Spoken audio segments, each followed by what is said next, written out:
What is up, guys? We are back again with one of these smaller, shorter discussion episodes. I want to say this is number 7, but I could be wrong. I always am when I try to remember what episode we're on of either the podcast itself or these shorter ones. But anyway, I think it's episode 7. And in this one, in today's episode, again, as per usual, there's an article accompanying it, and you can either look at it on video or listen to it on audio. You're obviously here somewhere, so there is the opposite or the other option available to you. Anyway, what we're discussing today is a rather smart question, which once you've kind of understood the theoretical stuff behind nutrition, you can kind of lose the forest for the trees and forget that humans eat food and not calories and macronutrients. Like, obviously the food that we eat is composed of, calories, macronutrients, but once you start thinking of purely numbers, you do sort of lose that kind of psychological stuff that goes on around food as well. And the question is, if it's all just calories in and calories out, can we just set a weekly calorie goal rather than like daily calorie and macronutrient goals? So it's a pretty smart question, especially considering something like, I don't know, your steps. You could very easily set a step goal for the overall week rather than saying 10,000 steps every day, because maybe due to your job or whatever, getting 10,000 steps every day is just impractical. Maybe you do have a very sedentary job and some days you're just not able to get up to that 10,000 mark, so you kind of make up for it on the weekend, maybe, perhaps. So again, a very smart question. You're thinking, you're going, well, it's all calories in, calories out, that's all that really matters at the end of the day. So if I spread them out daily and I have like a nice level daily, or if I go, oh well, I'm gonna have the exact same amount total in the week that I'm having, and I'm just gonna be like, yeah, see what happens, see how it falls, as long as I hit my weekly calorie goals, we'll call it good. However, this does kind of fall apart, and this is where like that theoretical stuff, you do have to look at the real world applicable stuff, or the application of this theoretical stuff and how that plays out as a whole. Because what will happen is people will go, yeah, cool, it's all just about the weekly caloric target. However, they haven't set in place an overall structure to their days. Like, think about, you have a certain amount of money available to you, your budget, your daily budget. Like, if you can't manage your daily budget, then just extending it to a weekly budget isn't going to solve your problems, because that's what people tend to think it'll do. They'll be like, oh, well, I find it hard to stick to my calories day to day, so if I give myself this weekly budget, it'll be much easier because I can eat more on one day and eat less on another day, etc. And it just kind of misses the forest for the trees, although it is theoretically correct, although we'll get into it in a second why perhaps it isn't theoretically correct.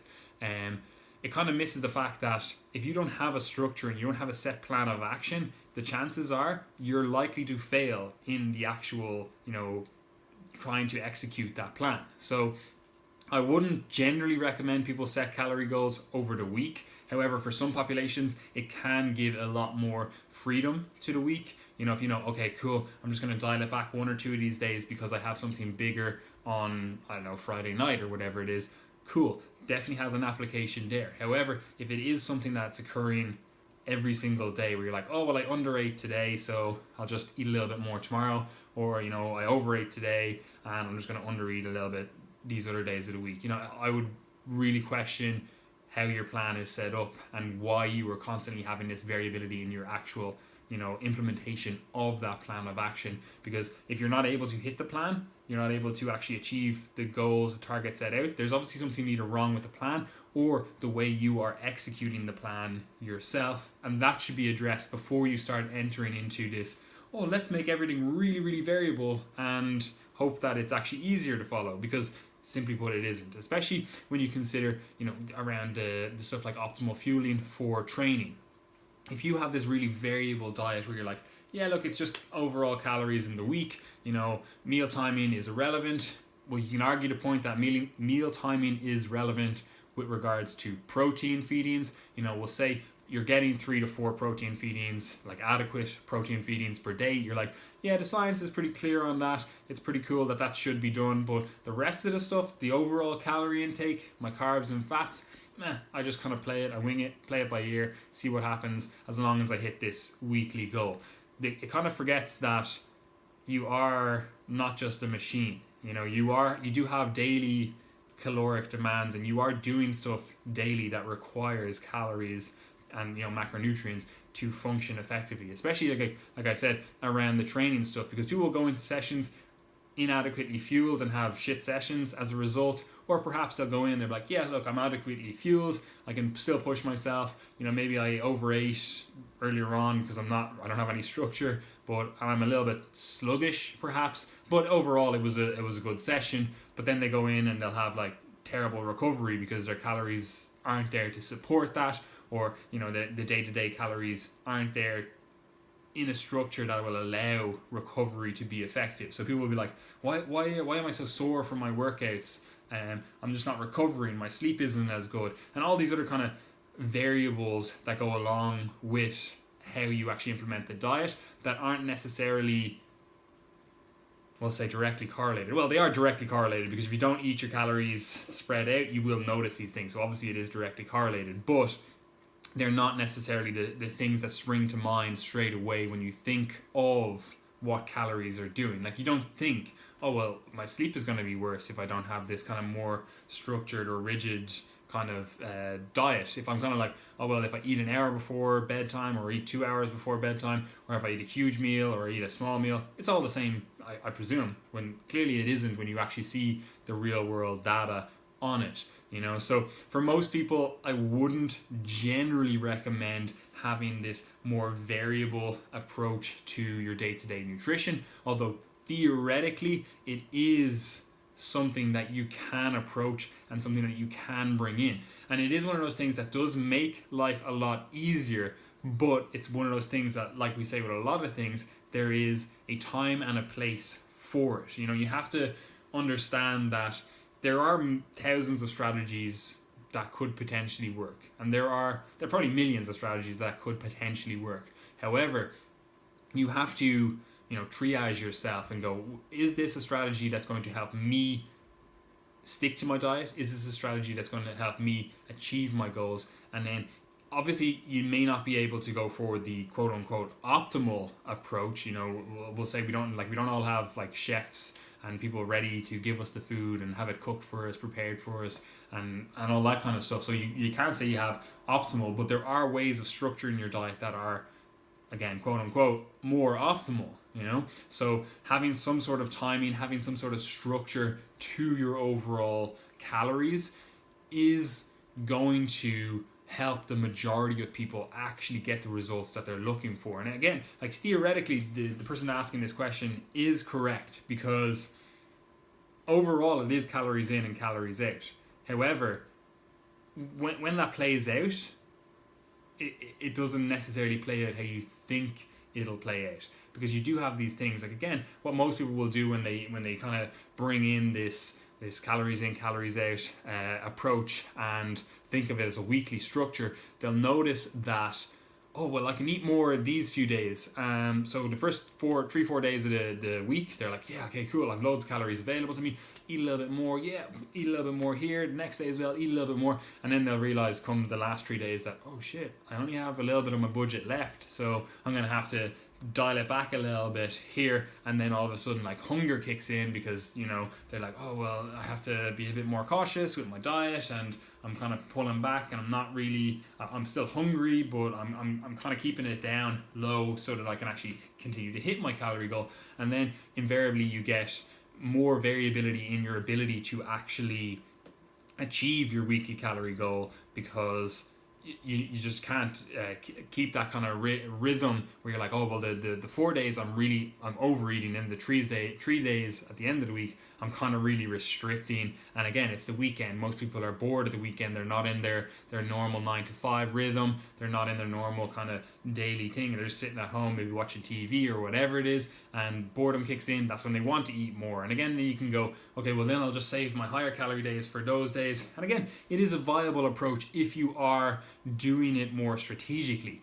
The only problem is the vast majority of people are trying to bring in this weekly calorie goal in a less than strategic manner. They're just kind of like, yeah, look, I'll see how the week plays out, you know. And again, invariably, it will play out that the first few days of the week you will overeat, and then the last few days of the week you will potentially want to go out with your friends, potentially want to overeat, but again, you're not going to have the calories available to do that. And again, if you strategically do it, it is possible that it is a viable approach in terms of, you know, maybe you do notice that, you know, okay, well, like Wednesday night I always go to X event, you know, I don't know, a sporting event or whatever it is, you support your local GA team, I don't know, whatever it is, and you're like, okay, every single time I'm always tempted with the food there, and I always invariably overeat. And same with, you know, Friday or Saturday night, I'm always with my friends, and again, we always invariably overeat. So you're like, can I then look at this as a more weekly goal and strategically have those 2 days as higher calorie days, and then peel back the calories on the other days? Yeah, like that's perfectly fine. Again, if you are doing it with a strategic goal in mind, and there's a rational thought process behind why you are implementing, you know, higher calorie days and lower calorie days, and you're not just having this view of, oh, well, it's just calories in, calories out. So if we have a weekly view or a daily view, no big deal, you know. So you do have to look into why you want to bring such an approach in, because invariably speaking, the majority of people are trying to bring that in because they think it will give them more freedom. And like we've said before, and like we got from like Jocko Willink, you know, discipline equals freedom. If you aren't being disciplined and actually sticking to that more structured day-to-day approach, you know, it is actually harder to get the results that you want. Like, it might seem a bit restrictive if you're like, oh, well, I only have these daily calories available to you, but there's a reason that is a process that works effectively, because it invariably leads to you having achieved your weekly calorie goal or your monthly calorie goal, because again, it is the chronic effect of the calories rather than the acute effect of the calories that is leading to the results. So if you do have that more discipline and stick to a more structured diet, more structured whatever, you will invariably find that the results come easier. Whereas you don't have this discipline and you're kind of like, oh, well, it's up and down and I'm just kind of like, I have more freedom. You don't necessarily have more freedom in terms of it's going to take you longer to diet, because there's this huge amount of variability day to day, and the potential to overeat in that week, or potentially even undereat for some people, is going to go up massively. Because like, I'm kind of just alluding to people implementing it when they're looking to lose weight, but the same can be said for people that are trying to gain weight, especially if you find yourself as a more of a hard gainer type person and you just don't have the appetite. Like, if you try to leave all your calories towards the end of the week and you're kind of like, oh, well, I have to hit this amount of calories, invariably you're just setting yourself up for a failure, because trying to hit whatever 5,000 calories over 3 days, you know, 5,000, 5,000, 5,000, when you struggle to get in whatever 3,000, it's going to be hard to do. It's going to be hard for you to actually see results as a result, because you are finding it harder to actually stick to the protocol, because you've brought in this weekly structure when you haven't got the we'll call it the basics nailed down, where you haven't got this daily structure, you haven't got that adherence to a daily calorie goal. So again, opening up it into a weekly calorie goal is just going to bring in way more variability. And along with that variability, although you think it comes with increased freedom, it doesn't necessarily translate into long-term freedom, because you just have to diet for longer, because you constantly keep failing. So you actually lose some freedom, whereas the person that can stick to it goes, okay, cool, I dieted for 6 weeks, got the results, we're done, we can go back to, you know, normal calories. Whereas you were like, okay, I was bringing in this weekly structure and, you know, I failed a good few times, now I have to diet for 10 weeks, 12 weeks to get the same results. So you actually lost out on freedom, even though you got more, we'll call it daily freedom. And then with that as well, because there is such a high degree of variability in the day-to-day diet, tracking progress is a real pain in the ass, because if you're having these really high calorie days and then lower calorie days and it's all over the place, you're going to see that reflected on the scale. And this is especially detrimental if you find yourself emotionally attached to that number on the scale. Like if you find yourself, oh look, I have to be below 60 kilos or whatever it is, and you start seeing like 63s on the scale, 64s on the scale, you'll invariably see yourself going, okay, well, the diet's not working, what's going on? And then you get into this kind of binge restrict cycle where it's like, okay, the scales are going up now, I'm gonna have to really dial it back, and you eat like 1,000 calories that day because you had 2,000 calories the day before and you saw it go up.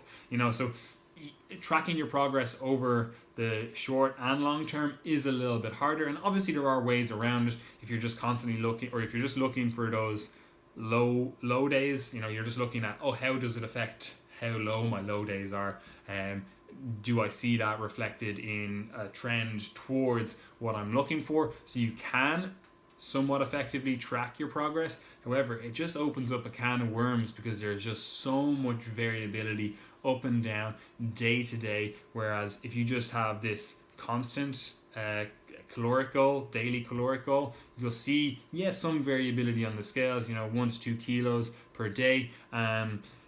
Whereas when you have this more variable caloric daily target, weekly target, and all the days are different, one day 2,000, the next day 5,000, that's going to be reflected in the scale, and it's going to be all over the place. And seeing a trend in that is a lot harder, and it can be a lot more disheartening than actually just seeing, okay, well, it's actually slowly trending downwards, so we know we're on track.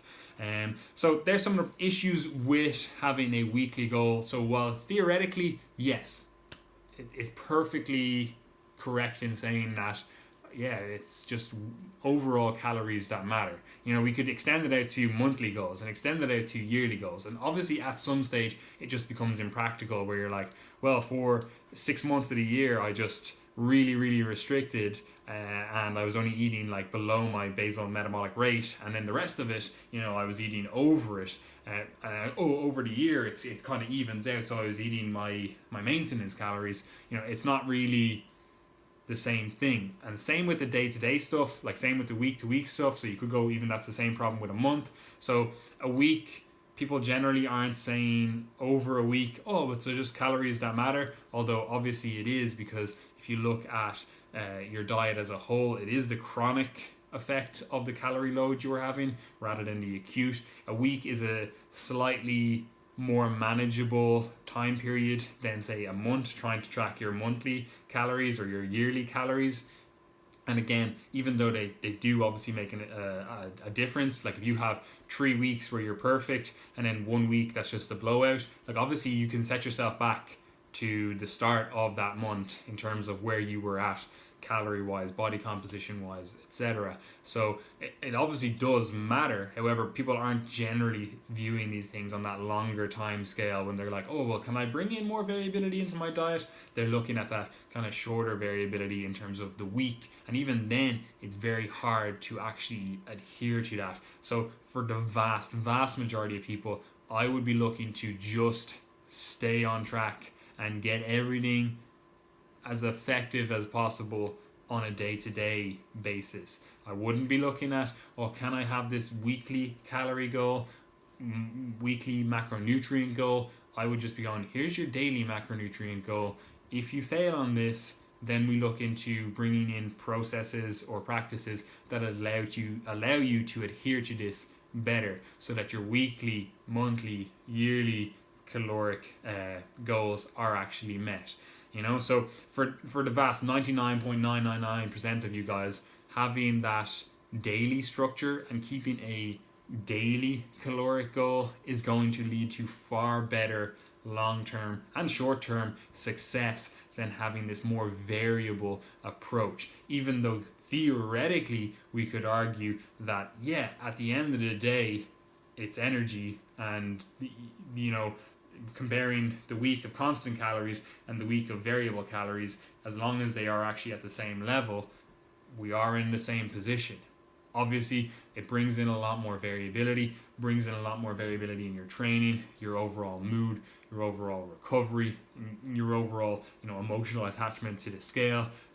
So it is one of those things that it's going to be, maybe 0.1% or less, 0.01% of people that, maybe we bring it in some weeks because we know there is this event coming up. So we're going to just dial back calories a little bit Monday to Thursday and allow you to have a little bit extra calories on that Friday, then get back on track on Saturday and Sunday. Potentially that is something that you can think about, but that isn't something that I would be doing every single day, because it does get into that kind of realm of like, are you just trying to eat like an asshole and just saying like, it's IIFYM, bro, because at the end of the day, like, you do want to be eating a certain way, not just for this body composition outcome, but also for all the health stuff, all the performance stuff that goes along with the nutrition, the diet, so it is one of those things. Theoretically, yeah, it sounds great, makes sense, but when you put it into practice, not necessarily as good as you would hope it would be. Anyway, guys, that's me wrapping this up. A little bit of a ramble there. As per usual, you know where to find us. You can find us on social media. We're going to be away this weekend, so I don't know what the podcast is going to be like. Will we get it recorded? Maybe a day late. Who knows? Anyway, guys, if you do have any questions, there is a form linked in the description below where you can fill it in and submit your questions to be answered on the podcast. So if you do have any questions, that's where you go.